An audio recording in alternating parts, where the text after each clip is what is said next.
Bottom of the hour on Get Up, and this was fascinating last night. The penultimate college football playoff rankings were released in a special that we watched last night on ESPN. The biggest difference from last week, 9 and 10. Alabama jumped Notre Dame to get to 9, which leaves the Irish as the last at-large team projected into the bracket.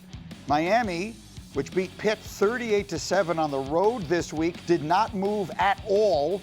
They stayed at number 12. So if everything were to end this way, which it won't, Miami would be out. I'll remind everyone that they have basically an identical resume to Notre Dame, and those teams played each other, and Miami won, and it looks like Notre Dame is in and Miami is out, but there are still a lot of things to be figured out. And here are Heather and Paul to explain a lot of it. And Heather, as briefly as you can you explain why it is actually BYU and their game this weekend that will determine so much for these powerhouse teams?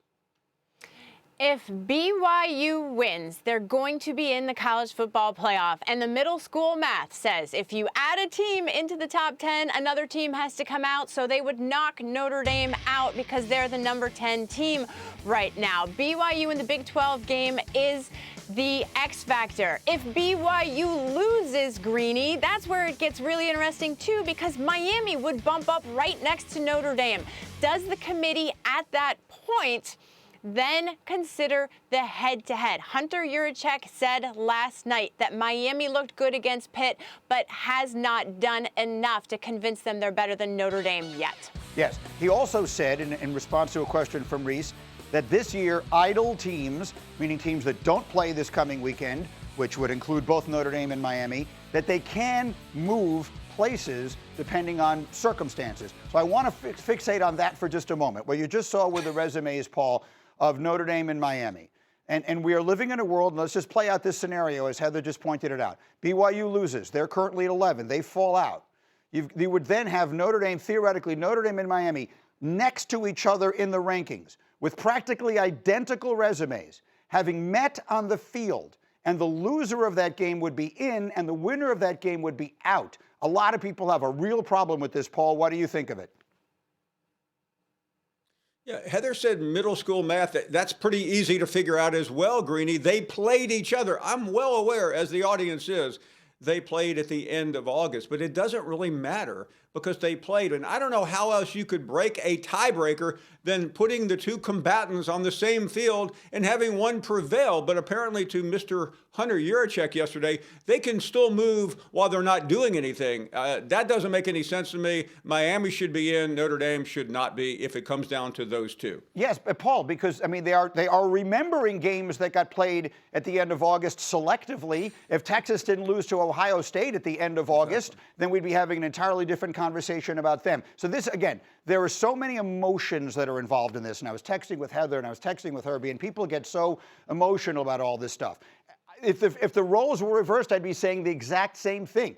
I don't care about Notre Dame or Miami one way or the other. But if the outcome of a game that was played on the field, Paul, isn't the difference maker, then what in the world are we doing here?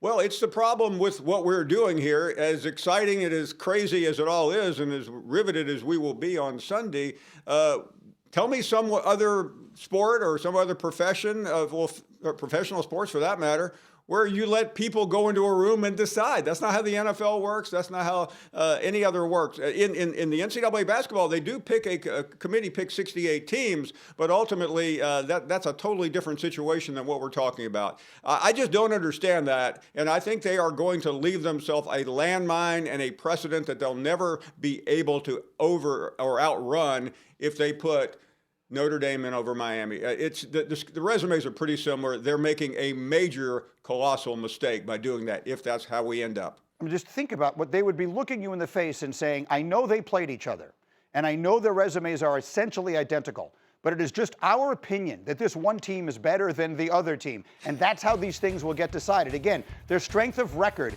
So to me, that's the most important metric in all of this. How would a normal team have fared against this schedule that you played, better or worse? And they are next to each other. They are identical in practically every way that matters. So to me, this is the first place that I find it infuriating. Now let's get to Alabama, Heather. They jumped the Irish. They're at number 9. They are playing in the SEC championship game this weekend against Georgia, a team that they beat at Georgia earlier this year. Is Alabama safely in? I would say that Alabama has margin for error, but I'm not going to call them a lock. And the reason why is because I'm at the Gaylord Hotel where they have these meetings, and I remind everyone it is the only time that they've watched these games together as a group.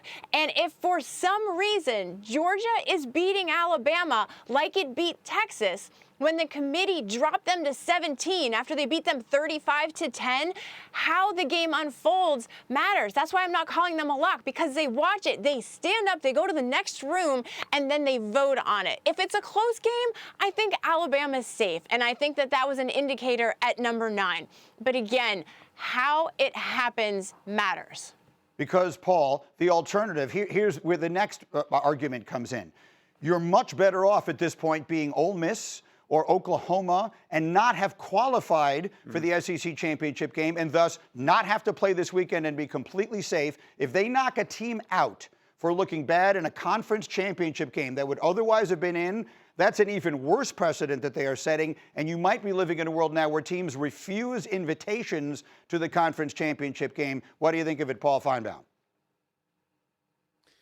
That would be the end of conference championship games as we know it. It's absurd to hear what Heather just said. As rational as she is and as smart as she is, I'm just about to jump out of my chair and scream the fact that these committee members, they all sit there and they have their caviar and their Don Perignon together. Then they go into the next room and make what could be the dumbest decision in the history of sports, to deny a team who beat the team that just beat them on their home field in the regular season, and now they're playing what's tantamount to an exhibition game because nobody else, other schools in their league are not playing because they did not qualify. So this committee is going to look Kalen, Deboer, and Alabama in the eye and say, sorry, we didn't like the way you performed in the fourth quarter when the game was 3 touchdowns down and you were a little bit sluggish and you didn't get your running game going. Greeny, that should end college football right there if that happens. I mean, the Paul's going far. I don't know that I would end the sport entirely, but the conference championship games, I think, would be in serious jeopardy because we should not be in a place.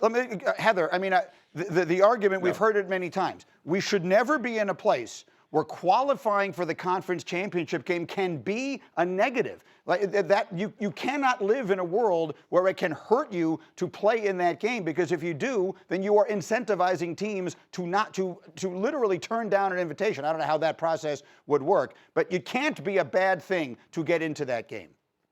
Well, the reality is all losers are not created equal. Let's keep this in mind. If you lose the ACC championship game this year, you're not going to be in the college football playoff. So at the SEC right now, what we're talking about, you're absolutely right. This all makes sense. They went to Georgia. They beat Georgia. They already did the thing. And you know what? If they lose the game, they can claim a regular season win against the SEC champs. And we've seen that matter in the committee room before. But you know what else I saw? Last year, when SMU was playing Clemson, I guarantee you SMU was out of the playoff in the first half. The way they played in the second half, with everyone watching, got them into the college football playoff. So again, with the human element, the emotions, everyone's watching it, you see what's happening, then they vote. I'm just saying that they wouldn't be a lock, but they can absolutely exhale. This is good news for Alabama. Okay, so then there's the third topic here, and that is the other open spots, right? They take the top 5 conference champions,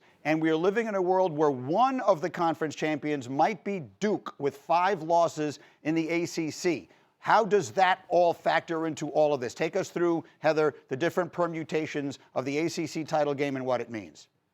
Greeny, this is a big deal because the ACC could be left out of the playoff entirely if 5-loss Duke gets in, because when JMU snuck into the rankings for the first time last night at number 25, that validated this possibility because Duke lost to UConn. Duke lost to Tulane. JMU actually has a better strength of record. But here's the thing. I would push back on Duke being eliminated entirely? Because what if JMU loses to Troy in the Sun Belt? Could they consider Boise State, UNLV as that second conference champion? Absolutely. But if Duke wins, they would have a top 20 win. They would have 7 wins against Power 4 opponents. And there's not a group of 5 champions sitting out there that could compete with that.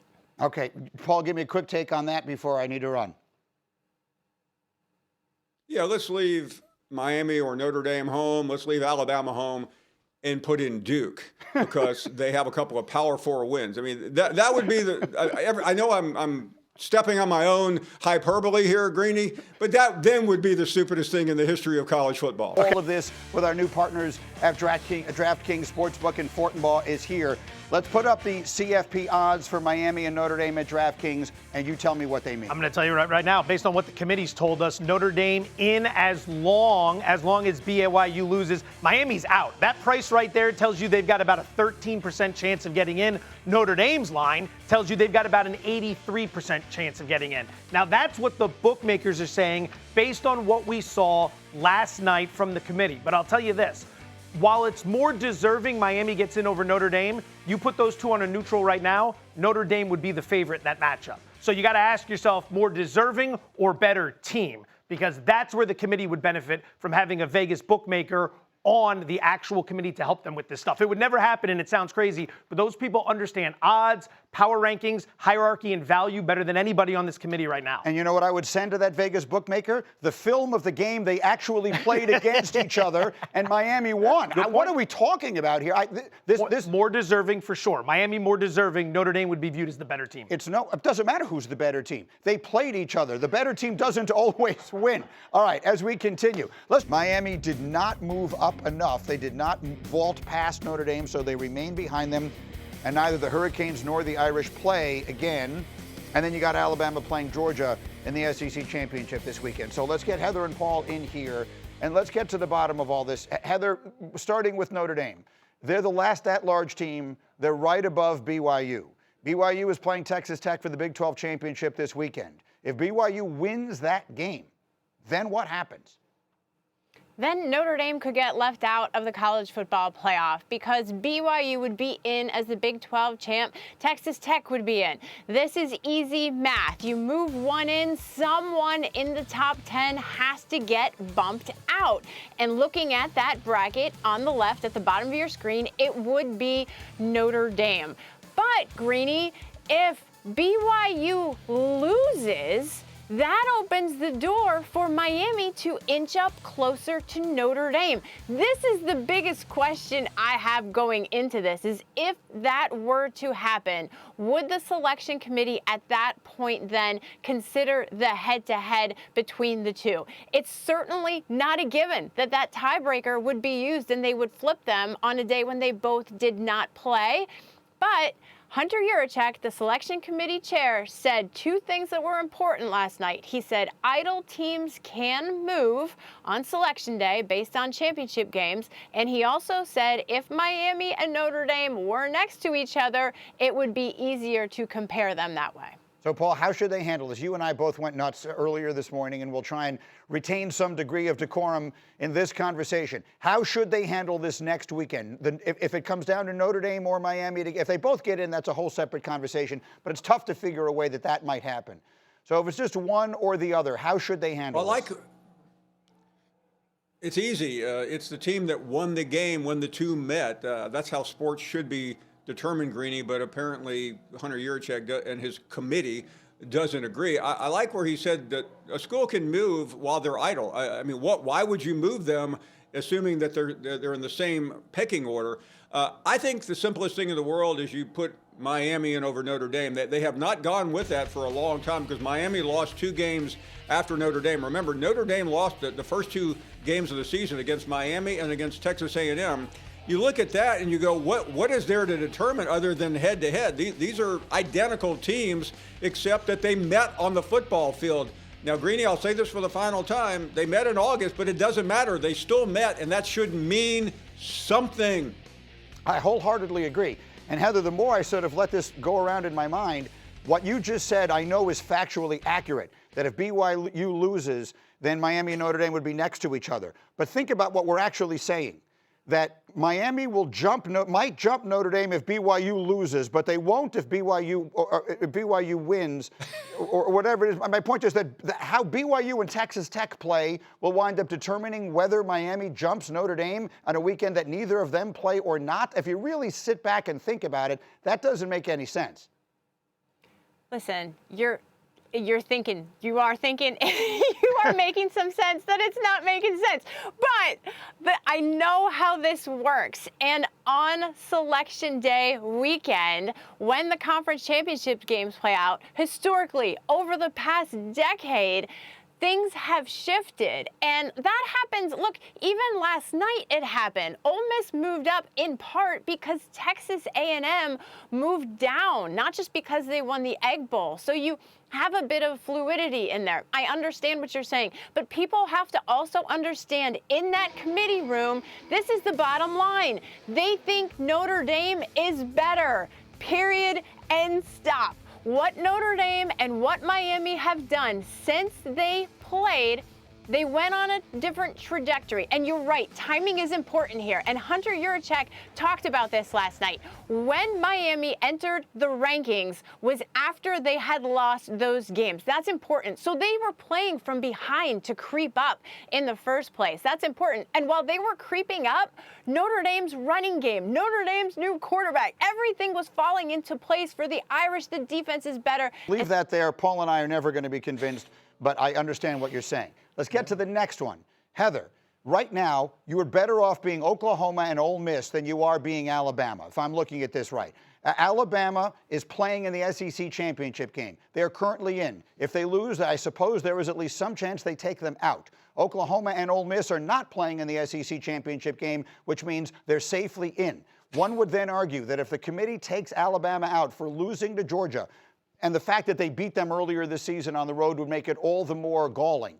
But is there a concern that they could send a message that advancing to a conference championship game can be detrimental for a team, and the signal that might send going forward?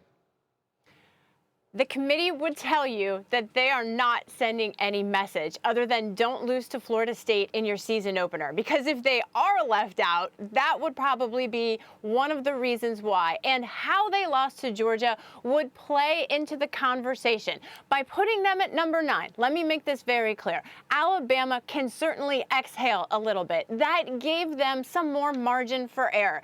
And if they were to lose, they would be able to say, we have a regular season win against the SEC champs. That goes a long way when they start to cast their votes. But when Georgia beat Texas 35-10, the Longhorns plummeted to 17. How you lose matters on a day they're all watching these teams before they get up and walk into the next room to vote on it. That's why I'm not calling them a lock. I understand, and thus essentially what we're saying is that if BYU gets in, it would probably be at the expense of Notre Dame, and Alabama probably stays where they are either way. But Paul, what is your sense of all of that? These conference championship games, which have always played a weird role in all of this, and at the end of the day are extraordinarily lucrative, so they're not going anywhere. How should that factor in when the committee makes its final decisions?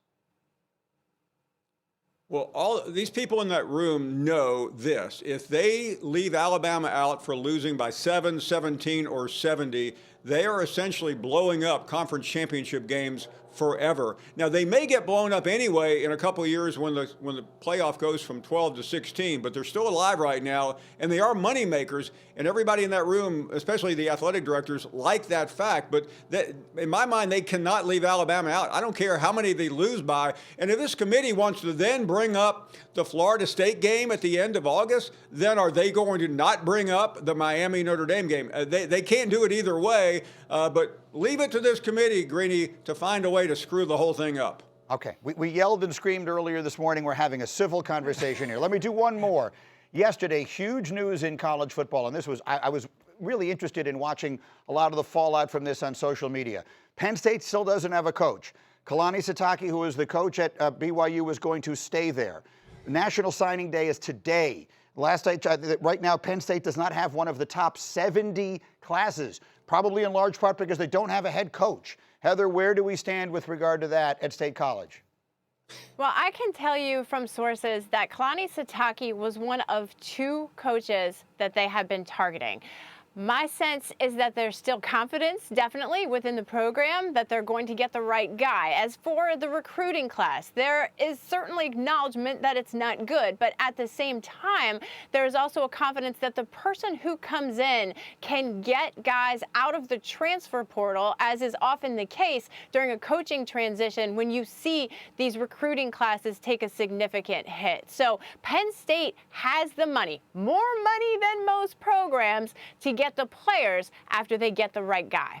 So one of 2 guys they had targeted is I'm not going to ask you to give it up, but does the other one's last name or does the other one's name rhyme with Jalen DeSmore? I truly don't know. I cannot confirm or deny who that second one is. Paul, you're hearing the same things I'm hearing.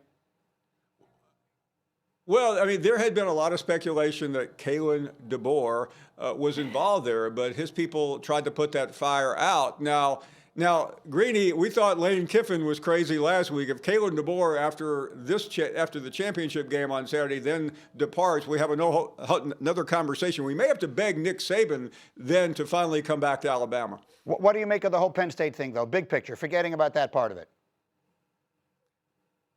It's a disaster. Greeny, how you can go as long as they have gone without hiring a coach. I mean, we've been here every day.